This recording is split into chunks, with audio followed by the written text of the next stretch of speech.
Welcome to a story that will teach us about promises, choices, and consequences. In the small village of Igodo, the air was full of music and the smell of roasted yam. Colorful fabrics hung from every tree. Children ran between dancing adults, their laughter mixing with the beating drums. Everyone danced because Adanna, the pride of the village, was marrying Obinna, the brave hunter. Adanna's beauty was famous in 3 villages. Her skin glowed like polished bronze, and her smile could make flowers bloom. Obinna had hunted the fiercest leopards and never missed his targets with a spear. The whole village had waited for this day. Mothers cooked their best meals. Fathers brought out their finest palm wine. Young girls dreamed of their own wedding days while watching Adanna in her coral beads and white wrapper. But as the talking drums beat faster and the celebration grew louder, an old stranger stood at the edge of the crowd. His clothes were torn, his beard was grey, and his eyes held secrets that no one wanted to know. He watched everything with the look of someone who had seen this story before. The drums suddenly stopped. Every head turned toward the stranger. The silence felt heavy, like the air before a storm. The old man stepped forward, his walking stick tapping against the ground. His voice cracked like dry wood as he spoke words that made everyone's blood run cold. "Do not let this wedding go on," he said, pointing a shaking finger at the happy couple. "Or you will not see your bride by morning." His voice carried across the silent crowd like wine through dead leaves. Laughter broke out among the villagers.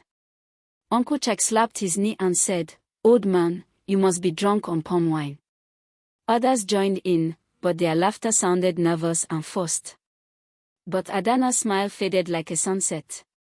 Something about the stranger's tone felt like cold water poured on her heart. She had heard that voice before, in dreams she tried to forget.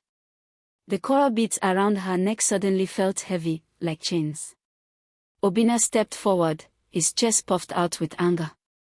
"Who are you to speak at our celebration? Leave before I make you go." The stranger's eyes never left Adanna's face. She felt like he could see through her, into places even she didn't know existed. The old man handed Obinna a folded, bloodstained leaf, with Adanna's name written on it.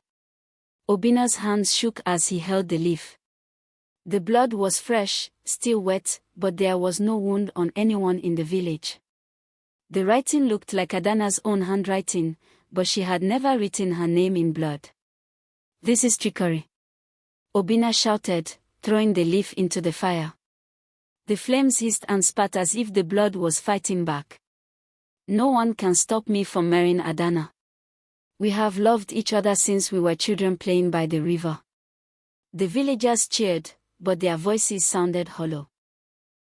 They wanted to believe Obinna's brave words, but fear crept into their hearts like shadows at sunset. As the night grew deeper and the moon climbed high in the star-filled sky, something strange happened.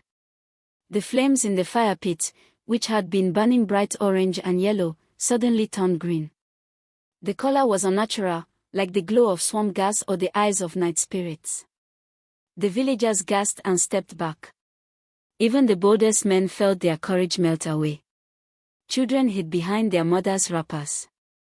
The green fire danced higher, forming shapes that looked almost like reaching hands.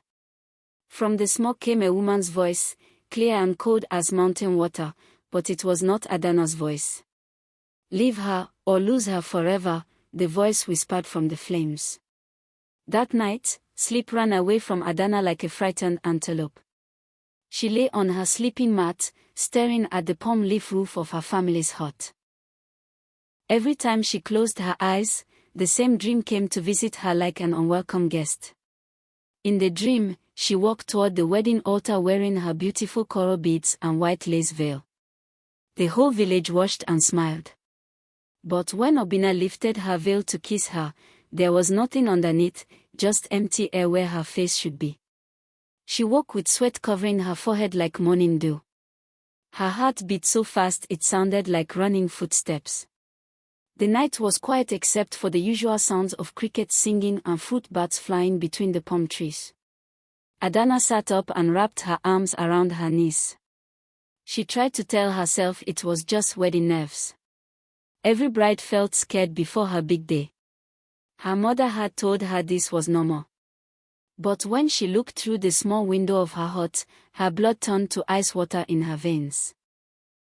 There, in the moonlight, stood a shadow wearing her wedding beads, the same coral beads that were supposed to be safely locked in her mother's wooden box. She looked outside her hut and saw a shadow wearing her wedding beads. The next morning, Mama Ijeoma, the oldest woman in Igodo, pulled Adanna aside. Her wrinkled hands were gentle but firm as she led Adanna behind the compound where no one could hear them speak. "Child," Mama Ijeoma's voice was soft but serious, "your beauty is not just your own. There are things about your birth that you must know before it's too late." Adanna's heart began to race again. "What do you mean, Mama?" The old woman's eyes filled with tears that had been waiting 20 years to fall. "You were promised before you were born. When your mother was pregnant with you, our village faced a terrible drought. The crops were dying, the wells were empty, and children were crying from hunger." Adanna listened with growing fear as Mama Ijeoma continued. "Your mother was desperate to save you and the other unborn babies in the village. She went to the river spirit, Isnoni, and made a deal. In exchange for rain and healthy children, she would give her daughter to serve the spirit when the girl came of age. But I never knew this," Adanna cried. Mama Ijeoma gently turned Adanna's shoulder and pointed to a small scar that looked like a tiny fish. "This mark appeared the day you were born," she whispered. "It is the spirit's claim on you." That same morning, while the village women prepared food for the wedding feast, Obinna found the stranger sitting by the old Iroko tree at the edge of the village. The man seemed to be waiting for him. "You came," the stranger said without looking up. "Good.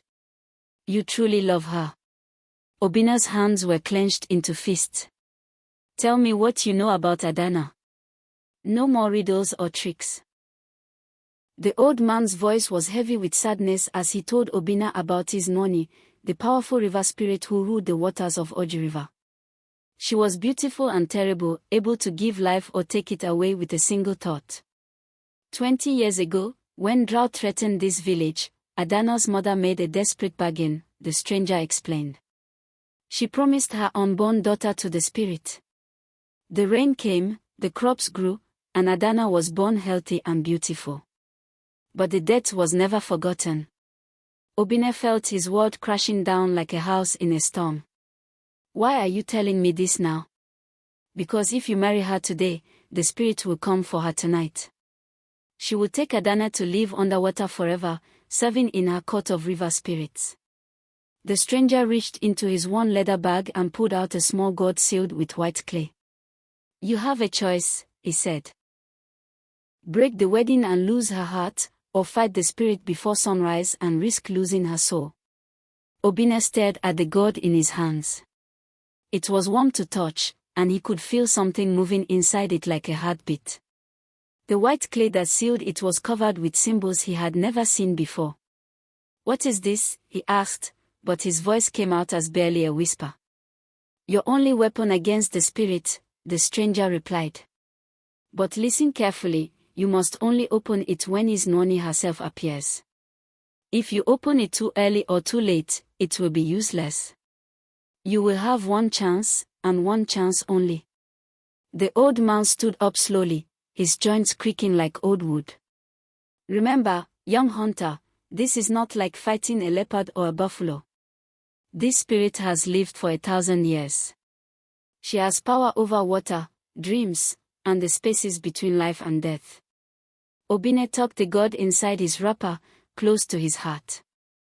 "How do I know you're telling the truth? How do I know you're not the one trying to steal Adanna?" The stranger looked at him with eyes full of ancient pain. "Because I failed to save my own bride 50 years ago. I have been wandering ever since, trying to warn others." As Obinna turned to leave, his heart heavy with impossible choices, he looked down at the gourd one more time. The white clay that sealed it was already starting to crack. The wedding day arrived with the most beautiful sunrise anyone in Igodo could remember. The sky painted itself in shades of gold and pink, and the air smelled like jasmine flowers and fresh bread. The village came alive with preparation. Women balanced clay pots full of jollof rice on their heads while men roasted goats over open fires. Children wore their finest clothes and ran around with faces painted with white chalk in celebration patterns. Adanna looked more beautiful than ever. Her skin seemed to glow from within, and her eyes sparkled like stars reflected in water. She wore a white lace blouse with puffy sleeves and a wrapper made of the finest Ankara fabric. Her coral beads caught the sunlight and threw tiny rainbows across her neck and shoulders. But Obinna could barely enjoy the feast. Every bite of food tasted like sand in his mouth. The god hidden in his clothes felt heavier with each passing hour. He watched Adanna laugh and dance with the other women, and his heart broke thinking this might be the last time he would see her true smile. The celebration grew louder as the sun reached its highest point in the sky. Palm wine flowed freely, and the talking drums beat rhythms that made everyone want to dance. Just as Obinna reached for Adanna's hand to begin the wedding ceremony, the bright midday sky turned black as midnight. The sudden darkness was not like a cloud passing over the sun. It was complete and unnatural, as if someone had blown out the light of the world like a candle flame. The wedding guests screamed and clutched each other in terror. Then, just as quickly as it had come, the darkness lifted. But something was terribly wrong. Adanna stood exactly where she had been before, but she was not the same. Her body was perfectly still, like a statue carved from dark wood. Her eyes stared straight ahead, but they did not see. They reflected no light, held no life, showed no recognition of the people around her. She did not blink. She did not breathe. Her chest did not rise and fall. It was as if her soul had been pulled from her body, leaving only an empty shell behind. Adanna! Obinna called out, rushing to her side. But she did not turn her head. She did not respond to her name or his touch. The wedding guests backed away in fear. Some of the older women began to cry. Children hid behind their parents. Even the bravest men felt their courage drain away like water from a broken pot. Then something impossible happened. A wet footprint appeared in the red dust beside Adanna's feet. The footprint was perfectly clear and dripping with river water, but the ground around it was completely dry. As the terrified villagers tried to understand what they were seeing, a new sound drifted across the land from the direction of the Oge River. It was a woman's voice, singing a song that was both beautiful and terrifying. The melody was like nothing anyone had ever heard before. It rose and fell like water flowing over rocks, and it seemed to come from everywhere and nowhere at the same time. The words were in an old language that only the spirits remembered, but somehow everyone understood their meaning. The song is called Adanna by name. It called her sister and daughter and promised one. It spoke of underwater palaces and courts of river spirits where beautiful maidens served for eternity. Without warning, Adanna began to walk. Her movements were smooth and strange, like she was floating instead of stepping. She walked toward the sound of the singing, toward the river, with her empty eyes staring straight ahead. "Stop her," someone shouted, but fear kept most people frozen in place. Obinna broke from his shock and ran after her. His bare feet slapped against the ground as he tried to catch up. He reached out and grabbed her wrist, desperate to pull her back to safety. But his fingers closed around nothing solid. What felt like Adanna's arm was actually cold river water. His hand was completely wet, but Adanna's body looked dry and untouched. Obinna followed the trail of wet footprints through the village and into the forest. His heart pounded like a war drum in his chest. Branches scratched his face and arms, but he did not slow down. Behind him, he could hear some of the braver villagers following, but their footsteps grew more distant with each step. The singing grew louder as he got closer to the river. The voice was definitely calling Adanna, but now Obinna could hear something else in the melody, a command that no human could resist. When he finally reached the riverbank, the moon had risen full and bright, turning the water into liquid silver. The Oji River was usually calm and shallow, but tonight it moved differently. The water swirled in patterns that hurt to look at, forming shapes that appeared and disappeared too quickly for the eye to follow. Then, in the center of the river, the water began to rise. It formed the shape of a tall, beautiful woman with skin like polished river stones and hair that flowed like liquid night. Her eyes were deep pools that reflected not the moon, but something much older and more dangerous. This was Iznoni, the river spirit. She was more beautiful than any human woman, but her beauty was cold and terrible, like ice or starlight. She looked directly at Obinna with a smile that made his blood freeze. "You are late," she said in a voice like water over smooth rocks. Obinna forced himself to stand tall, even though every part of him wanted to run back to the village. The god hidden in his clothes felt warm against his skin, reminding him of the stranger's warning. "Where is Adanna?" he demanded, surprised by the strength in his own voice. Iznoni laughed, and the sound was like rain falling on river stones. "She is where she belongs, young hunter. Where she has always belonged. Her mother promised her to me before she drew her first breath." The spirit raised one graceful hand, and Adanna appeared beside her. But this was not the Adanna that Obinna knew. Her eyes now held the same deep, cold light as the spirit's. She stood perfectly still in the swirling water, breathing underwater as easily as a fish. "I will make you a bargain," Iznoni said, her voice becoming softer and more dangerous. "I will release your bride if you bring me something precious." "I want the heart of the one who betrayed her." Obinna's mind raced. What betrayal? Adanna was never betrayed. The spirit's smile grew wider, showing teeth like pearls. "Are you so sure? Someone in your village knew about the promise made 20 years ago. Someone watched her grow up knowing her fate and said nothing." Iznoni pointed one long finger toward the shore, and Obinna saw what made his heart sink. She was pointing directly at Mama Idioma's hut. Obinna ran back through the forest faster than he had ever run before, even when being chased by wild animals. His mind was spinning with the spirit's words. Could Mama Idioma, who had helped deliver half the babies in the village, really be responsible for this curse? He found the old woman sitting outside her hut, as if she had been waiting for him.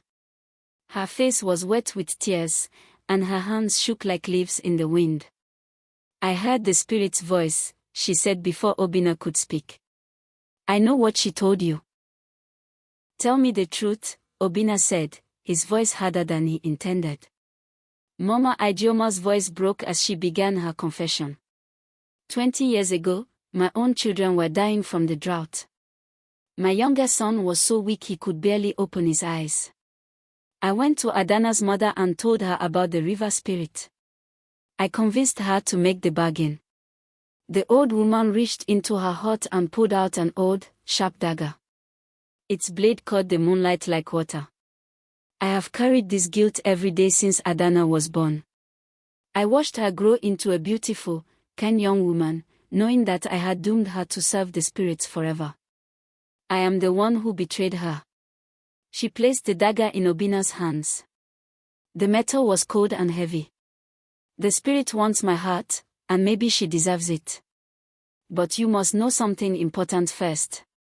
The spirit is lying, she whispered. Killing me will not free Adanna. But you must choose quickly, dawn is coming. Obinna looked at the dagger in his hands, then at the old woman who had helped raise him since childhood. The eastern sky was beginning to show the faintest hint of grey. Dawn was still an hour away, but time was running out like sand through his fingers.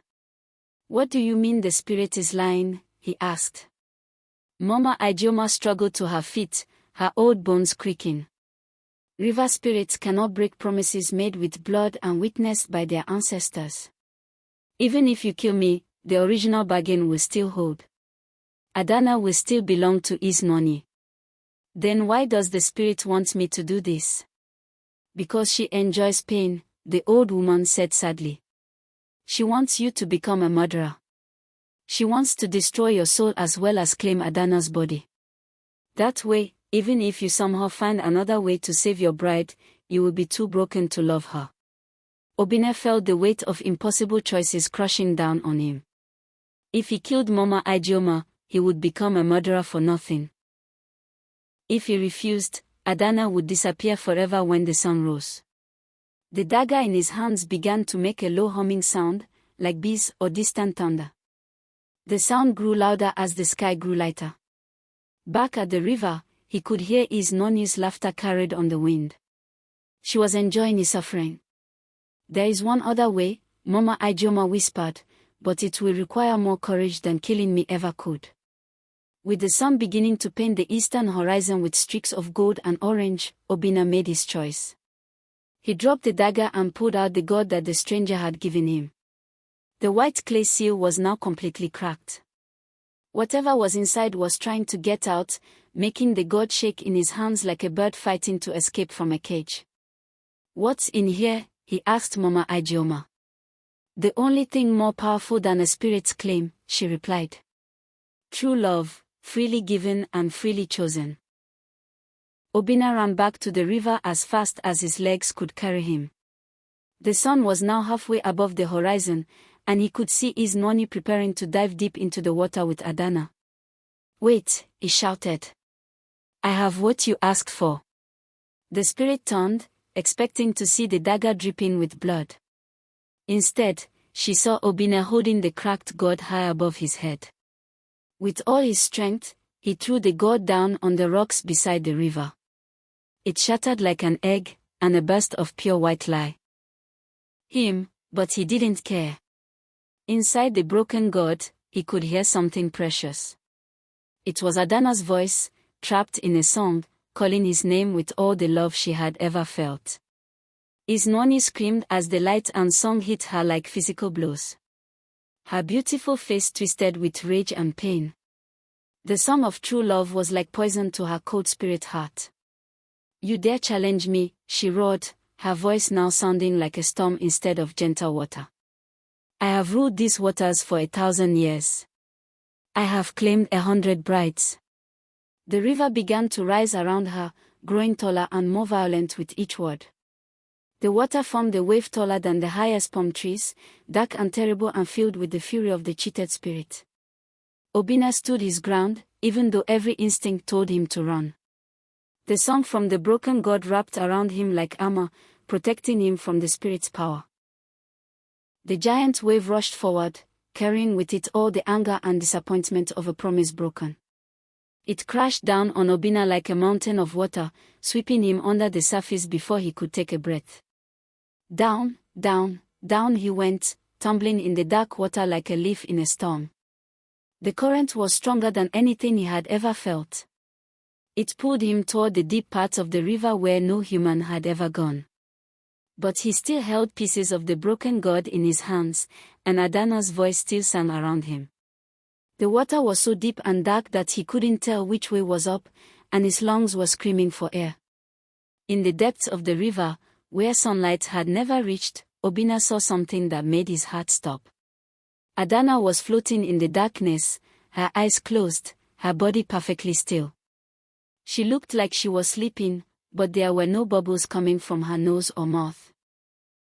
Around her floated other figures, the spirits' other brides from years past, all beautiful, all perfectly preserved, all trapped forever in the underwater court. Obinna's lungs burned like fire. Black spots danced in front of his eyes. He had maybe 10 seconds of life left, but he used them to swim to Adanna's side. The song from the god was getting weaker as the pieces dissolved in the water, but there was still enough power left for one last act of love. Obinna pressed the largest piece of the god to Adanna's lips. She breathed in the song, breathed in all the love he had carried for her since they were children playing by this very river. Her body grew warm, and color returned to her skin. Her eyes opened, and for one beautiful moment, Obinna thought he had won. But then he saw something that made his heart break into 1,000 pieces. Adanna's eyes were open, but they were not her own eyes anymore, they were the spirit's eyes, cold and deep and ancient. Adanna rose from the depth of the river and walked onto the shore like she had never been underwater at all. Her wedding dress was perfectly dry, her coral beads gleamed in the morning sunlight, and her smile was as beautiful as ever. But Obinna, who knew her better than anyone else in the world, could see the truth. The way she moved was too smooth, too graceful. The way she smiled never reached her eyes. When she spoke, her voice sounded like water flowing over stones instead of the warm, musical laugh he remembered. His Nwani was clever. Instead of taking Adanna away to the underwater court, she had taken over Adanna's body. She was wearing Adanna like a beautiful mask, while Adanna's true soul remained trapped in the depths of the river. The spirit, wearing Adanna's face, walked back to the village where the wedding guests waited. They cheered when they saw her return, thinking the crisis was over. The feast continued, the drums played, and everyone danced. But Obinna sat alone at the edge of the celebration, watching the woman who looked like his bride but was not. She danced and laughed and spoke to the villagers, but she never once looked at him with real love.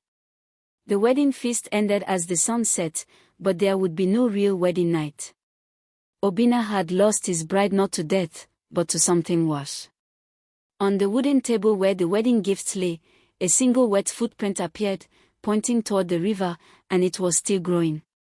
This story teaches us important lessons about the choices we make and their consequences. When Adanna's mother made a desperate bargain to save her village, she thought she was being brave and selfless.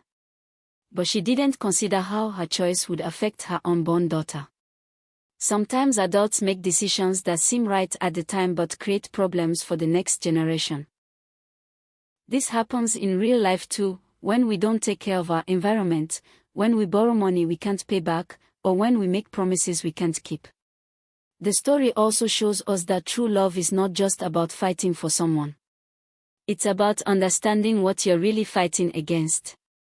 Obinna was brave and willing to sacrifice everything for Adanna, but courage alone wasn't enough to break a promise made before he was born. We learned that secrets and hidden truths can be dangerous. If Mama Ijeoma had told the truth earlier, maybe Obinna and Adanna could have found a better solution together. Most importantly, this story reminds us to think carefully about the promises we make and the prices we are willing to pay. In our world, we might not face river spirits, but we do face the consequences of choices made by others, and the responsibility to make better choices for those who come after us.